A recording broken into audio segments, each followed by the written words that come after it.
Hello hi नमस्कार, आप सुन रहे हैं जागरण पॉडकास्ट का खबरनामा। मैं हूं आपके साथ शताक्षी सिंह। आज तारीख है 25 अक्टूबर की और दिन है बुधवार का। चलिए आपको बताते हैं आज दिन भर की तमाम बड़ी खबरें।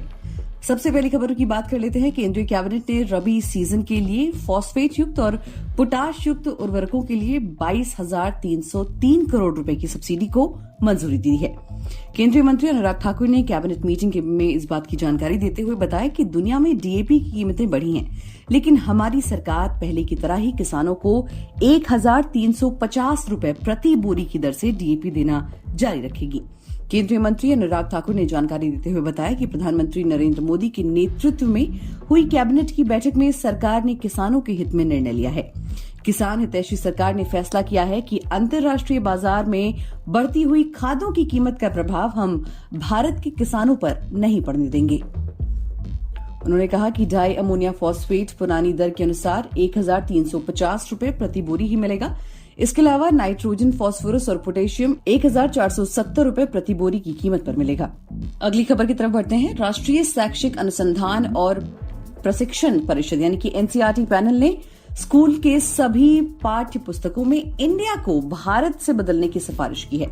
समिति के अध्यक्ष CI इस्साक ने बुधवार को इसकी जानकारी देते हुए बताया कि एनसीईआरटी पैनल ने सभी विषयों के पाठ्यक्रम में भारतीय ज्ञान प्रणाली यानी कि IKS शुरू करने की सिफारिश की है। एनसीईआरटी पैनल ने पाठ्य पुस्तकों में प्राचीन इतिहास के बजाय शास्त्रीय इतिहास को भी शामिल करने की सिफारिश की है।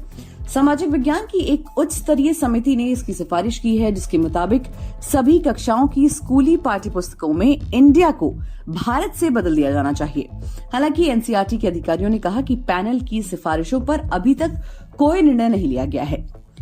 इस्साक ने समाचार एजेंसी PTI को बताया कि समिति ने सर्वसम्मति से सिफारिश की है कि भारत नाम का इस्तेमाल सभी कक्षाओं के छात्रों के लिए पाठ्य पुस्तकों में किया जाना चाहिए। हमने पाठ्य पुस्तकों में प्राचीन इतिहास के बजाय शास्त्रीय इतिहास को शामिल करने की सिफारिश की है। उन्होंने कहा कि समिति ने पाठ्य पुस्तकों में विभिन्न युद्ध में हिंदू जीत को उजागर करने की भी सिफारिश की है। अब बात कर लेते हैं मौसम की। देखिए, देश के कई राज्य के मौसम में बदलाव देखने को मिल रहा है।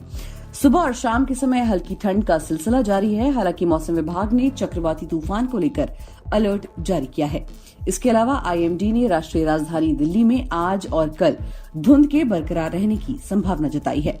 मौसम विभाग ने बताया कि बंगाल की खाड़ी के ऊपर बना चक्रवाती तूफान हामून आज बांग्लादेश के तट को पार करेगा। इसके अलावा IMD ने तूफान हामून को लेकर मछुआरों को भी चेतावनी दी है। IMD ने तमिलनाडु और ओडिशा में मछुआरों को समुद्र तट पर न जाने की सलाह दी है। मौसम विभाग ने चक्रवाती तूफान को लेकर कुछ राज्यों में बारिश का अलर्ट जारी किया है। मौसम विभाग ने बताया कि तमिलनाडु और बंगाल में चक्रवाती तूफान के असर के चलते बारिश के आसार है।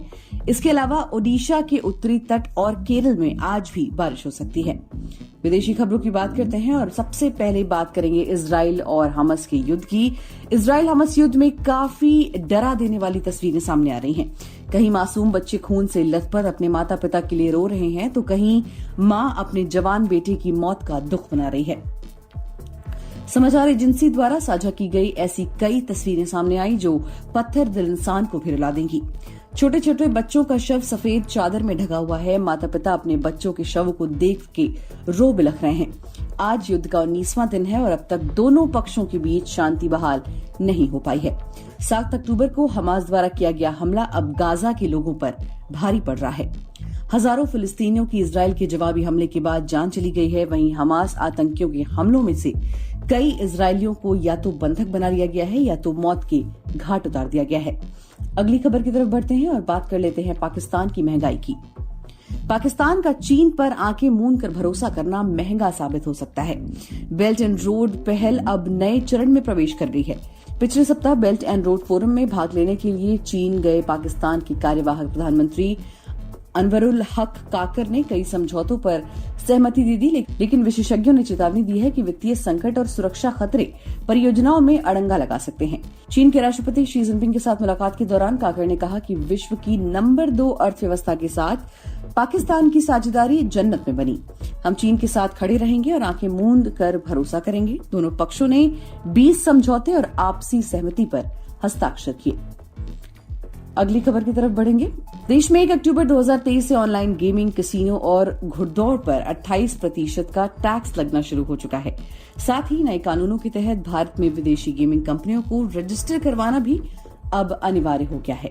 इसी के मद्देनजर आज एक वरिष्ठ अधिकारी ने कहा कि जीएसटी अधिकारियों ने टैक्स चोरी के लिए ऑनलाइन गेमिंग कंपनियों को अब तक 1 लाख करोड़ रुपए के कारण बताओ नोटिस जारी किए हैं।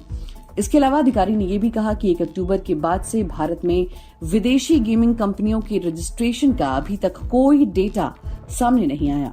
सरकार ने जीएसटी कानून का संशोधन कर ऑनलाइन गेमिंग, कैसीनो और हॉर्स राइडिंग पर 28% का जीएसटी और विदेशी गेमिंग कंपनियों को रजिस्टर करवाने का कानून बनाया है। मनोरंजन जगत की बात करते हैं। हिंदी सिनेमा में स्पोर्ट्स पर आधारित तमाम फिल्में आई हैं, जिनमें क्रिकेट, फुटबॉल और हॉकी शामिल है। लेकिन अब एक ऐसे स्पोर्ट की कहानी बड़े पर्दे पर आ रही है जो देश में ज्यादा प्रचलित नहीं है। ये खेल है सूमो रेसलिंग और फिल्म का नाम है सूमो दीदी, जो देश की पहली सूमो रेसलर हेतल दवे की कहानी है। सूमो दीदी का प्रीमियर 27 अक्टूबर को 36वें टोक्यो इंटरनेशनल फिल्म फेस्टिवल में किया जाएगा। इसका निर्देशन जयंत रोहतगी ने किया है, जबकि निर्माण फ्रेश लाइम फिल्म्स और MA+TH के साथ जियो स्टूडियोज ने किया है। फिल्म का प्रीमियर एशियन फ्यूचर सेक्शन में किया जाएगा। फेस्टिवल 23 अक्टूबर से 1 नवंबर तक आयोजित किया जा रहा है। खेल जगत की बात करें तो आईसीसी वनडे विश्व कप 2023 के 24वें मैच में ऑस्ट्रेलिया का सामना नीदरलैंड से हो रहा है। इस मैच में ऑस्ट्रेलियाई टीम के कप्तान पैट कमिंस ने टॉस जीतकर पहले बैटिंग करने का फैसला किया। पहले बैटिंग करते हुए ऑस्ट्रेलिया की शुरुआत कमाल की रही।